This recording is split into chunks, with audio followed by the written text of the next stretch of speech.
Boom! So ngayong araw mga daga, pag-uusapan natin yung trending na trending ngayon sa social media. Alam ko medyo late na ako pero wag kayong magalit kasi hindi ko kasalanan to. Kasalanan to ng internet. Halos mag-isang buwan na akong walang internet so hindi ako makagawa ng video. And siguro yung iba sa inyo napanood na to at ito nga ay walang iba kundi ang Antipolo incident.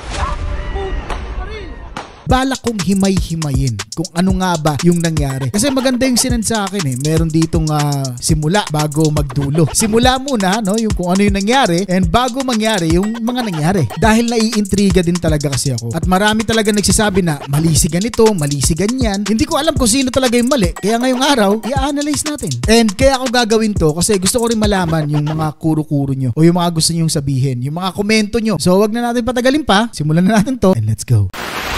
So dito mga daga, makikita natin dito itong may-ari, itong naka-pink na motor at itong nakasuot ng red, blue, black na windbreaker. Hindi ko alam yung sinuot niya kasi hindi naman natin masyadong makita. Pero sila, sila yung mga tao na kasama dun sa mga nangyari. So panoorin natin. May araw tayong nakita na ito daw yung sasakyan. Magiging kaaway nila o yung kaalitan nila dun sa kalsada. Ulitin natin ng konti.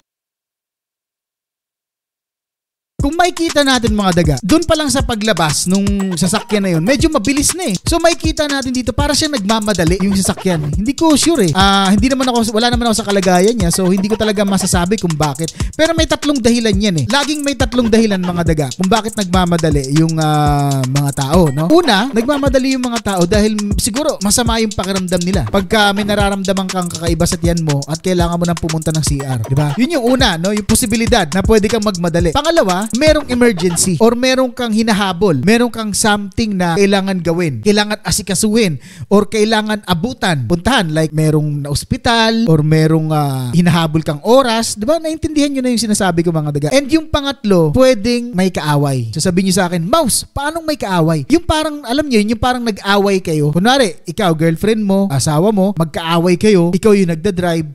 Tingin ko naman sa inyo, meron na kayong naranasan na ganyan. Parang ang sarap tapakan nung gasolina, Pagka nakamotor ka naman, ang sarap ibombahin yung throttle pagka magkaaway kayo. Ganun yung nakikita ko rito, na nandoon lang sa tatlo na yun kung ano yung pwedeng nangyari dito sa sasakyan na to. Yun yung nasa isip ko mga daga. Kayo, pwede kayo mag-comment kung anong nasa isip nyo. Pero ako, yun yung tatlong dahilan kung bakit siya nagmamadali para sa akin. So nakita natin yung pagpasok ng sasakyan, ang bilis. So dun pa lang alam na natin na nagmamadali yung sasakyan. Tuloy pa natin. So kumabig ka agad. Talagang nagmamadali yung sasakyan Ayun nakita natin, nag-signal light naman siya, Ayun nagsi-signal light siya dito. Nakita ko siya. Talagang mabilis. And itong motor, parang hinahabol niya, Ang nangyayari, parang hinahabol ng motor yung sasakyan. Parang sinasabayan niya. Kung mapapansin niyo, nasa likod siya. Mabilis na yung under ng motor Or hinahabol niya yung tatay o lolo niya na nasa unahan. 'Di ba? Kung makikita din natin na nasa unahan yung lolo niya.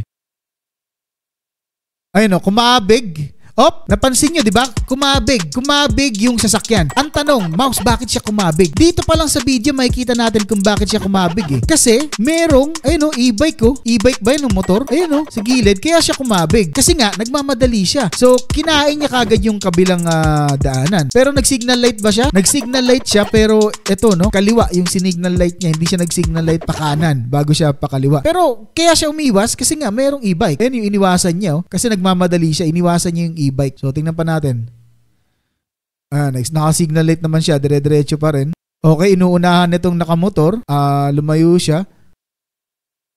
So, dumiretso. So, dito, narinig na natin yung lalaki, Itong may-ari nung pink na motor, yung nag-upload, na ginigit-git daw siya. Pero nakita natin dito na ano ba ang ginawa? Nag-signal light siya, may signal light siya. Kumabig siya sa kanan naman, kanan. Kasi dito sa video na to, hindi ko alam kung baliktad na ba tong video na to or hindi. Pero kumabig siya sa kanan. Ang tanong, bakit siya uli kumabig sa kanan? At sinabi nung nagda-drive na ginigit-git daw siya. Ginigit-git siya ng Fortuner. Ulitin natin, silipin natin ulit. Bakit siya kumabig sa kanan? Kasi tingin ko para sa akin pag nagda-drive ka, hindi ka naman basta kakabig Hindi may dahilan ka lagi. Kaya nga sabi ko, ang sarap nito panoorin at ipakita sa iba or i-analyze ng mabuti. And sabi niya ginigit-git siya, tingnan natin. tingin ko hindi siya ginitgit. Nakita na natin dito eh. Ayun, may motor. May motor sa unahan niya. Ayun, kaya siya kumabig pa kanan. Kasi ayaw niyan tamaan to. Pero ito kasi nandito sa gilid. Pero malayo pa naman eh. Malaki pa naman yung agwat. Kaya pa naman talagang daanan. Medyo mabilis lang din talaga tong nakamotor. Kasi siguro hinahabol nga niya yung lolo niya or tatay niya. Hindi ko kasi alam kung lolo o tatay eh. Ayun, pero tinan mo kasyang-kasya eh. Hindi siya ginitgit dumaan. Nakita natin nakapag signal light. Ayan may signal light pa. Iniwasan niya tong motor sa harapan niya. Ayan Hindi ko pinapanigan yung nakasasakyan Ang nakita ko kasi na iniwasan niya yung motor dun sa unahan. And malaki pa yung space. So, tingnan pa natin. Ayun mabilis talaga siya Yung sasakyan, mabilis talaga under niya Wala siyang ginigit-git tingin ko. Tingin ko talaga nagmamadali siya. Nandun lang sa tatlong dahilan natin kung bakit siya nagmamadali. And tingin ko, etong naka-pink na motor medyo mainit, no? Hindi ko sure kung mainit or sabihin na nating maikli yung pangunawa. Tama ba? Maikli ba yung pangunawa? Hindi ko sure kung anong tamang salita Hindi mo na niya inisip kung talagang ginitgit ba siya or hindi. Pero nung dumikit sa kanya ng konti, inisip niya na ginitgit talaga siya. So, yun yung buong video, no? Na sinend sa akin. So, panoorin naman natin yung sunod na nangyari pagkatapos nun. At dito na mga daga, no? Dito na nagpang-abot yung tatlo. Panoorin natin yung nagpang-abot sila. Ayun, dalawa talaga yung nakikipag-away sa kanya ngayon. Hindi ko sure kasi wala naman akong video na napanood na paano, no? Anong nangyari? Paano siya napababa nung sasakyan? Wala Ewan ko kasi putol-putol na yung binigay sa akin Dito makikita nga natin na bakbakan na kaagad. Dito nga makikita natin na lugi siya kasi dalawa no? Dalawa yung kalaban niya dito. Noorin pa natin.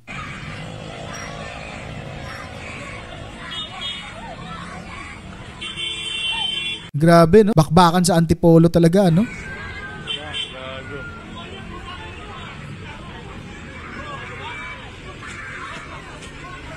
May kita din natin dito na kahit lugi na siya, wala naman siya binunot, no? Hindi siya bumunot Dito siya lugi Lugi na siya dito Dapat dito, kung talagang na siya, bubunot na siya dapat dito, no? Pero hindi siya bumunot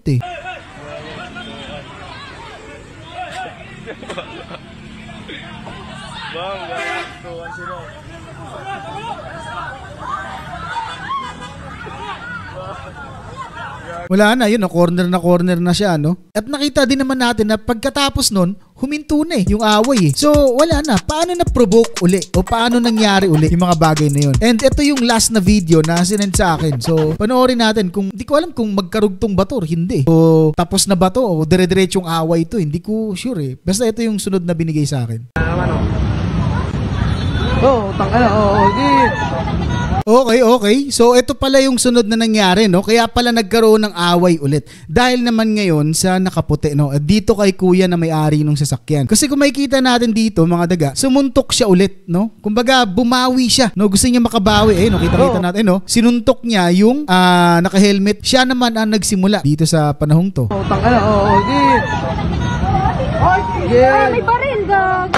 At dito na nga nangyari yung pagbunot niya nung armas niya. Kung makikita din natin dito, balik natin konti. Ayun mapapansin natin na itong nakaputi parang ano bang tawag doon? Yung parang baguhan ba sa paggamit ng armas na to, no? Na hawak-hawak niya or siguro hindi na rin niya naisip, no, sa panahong 'yan kung ano yung tamang gagawin. Parang dito kasi medyo ang may mali naman parang siya. Kasi kanina ang may mali para sa akin yung hindi pagkakaintindihan, no, nung motor at saka sasakyan. Ngayon tingin ko siya kasi tumigil na yung away. Ang nangyari pala, sumuntok siya ulit. Siguro bumalik lahat sa kanya nung suntok nung lolo na yan at saka yung kanina, may-ari nung pink na motor, bumalik sa isip niya kaya sinuntok niya and then binunot na niya para makabawi, no? Binunot na niya yung armas niya. Pero makikita natin dito na itong si kuya ng kaputi, parang hindi ko alam kung baguhan ba siya or something. Kasi kung ibang tao ang may hawak ng armas na yan, na gamit niya, hindi siya lalapit ng ganyan, no? Ang lapit nung ginawa niya. Kung makikita natin, gumanon siya, nilapit niya yung kamay niya. So kung makikita niyo, nakayuko dito si Manong. Ang ganda ng yuko dito ni Manong, Kung eto nakuha ni Manong yung kamay ni kuyang nakaputi, ayan, kung nakikita niya yan. Maagaw niya yung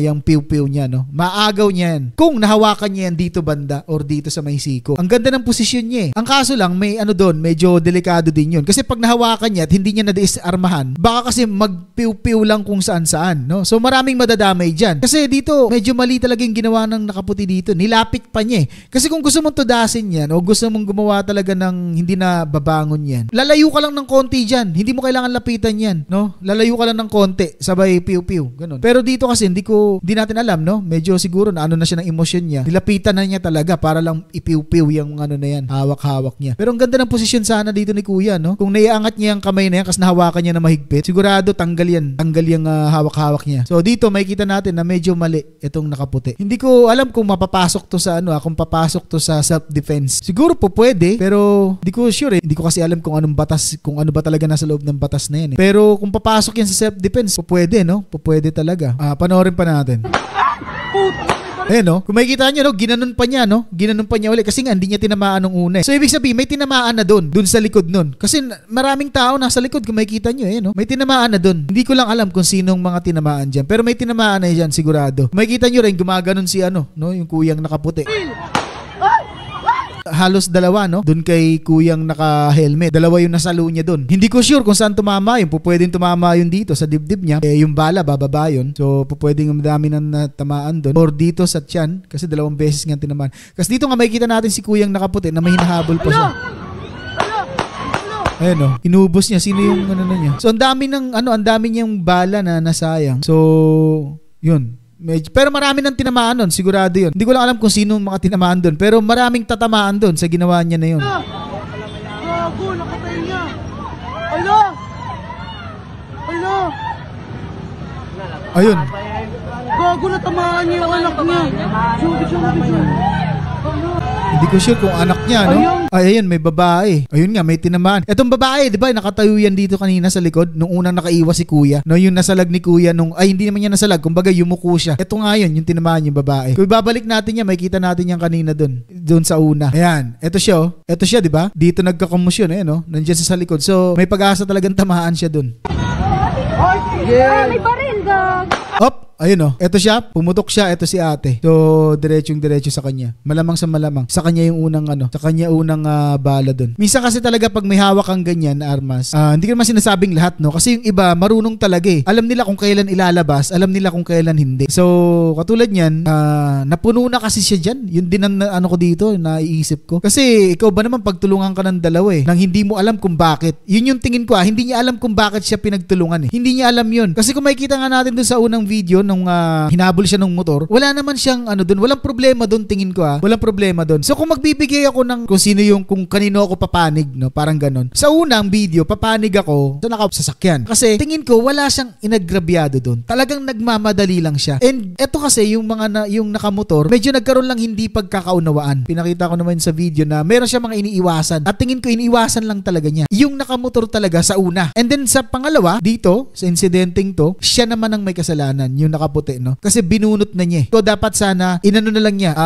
pinulis na lang niya. Tingin ko panalo siya doon kung hindi siya bumunot. Kasi naglabas ng video yung nakamotor eh. Kasi yung nakamotor yung mali doon nung una. Para sa akin pwede lang yun madaan sa sorry. I-share ako sa inyo. Naranasan ko na kasi yung ganyan. Nung nandito na kami sa malapit sa amin, pakanan na ako, no, pakanan. Yung mga motor laging sa kanan yan. Pero nag-signal light na ako, nakakanan na ako. Merong isang motor naka big bike.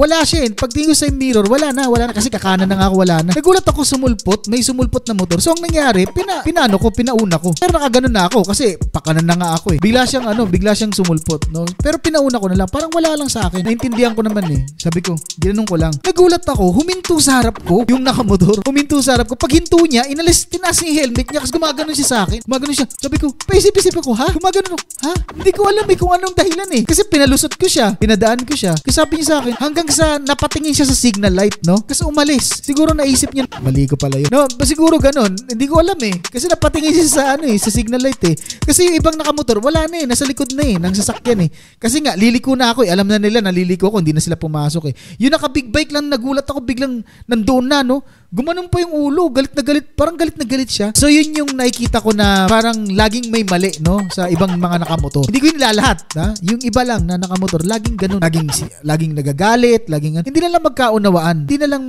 sorry boss, pasensya na boss kasi hindi kita nakita. So bago pa mangyari, iniiwasan ko na. And sana, no, kayo rin, no, na mga nagmumotor, ganun din. Magkaintindihan lang kayo sa kalsada. Huwag na sana magkainitan lagi. Walang patutunguhan yung kainitan. So kayo mga daga, ano masasabi niyo sa video yung pinanood natin ngayong araw? Kanino kayo papanig? And sino ba talagang may mali? Comment nyo nga sa baba. Peace!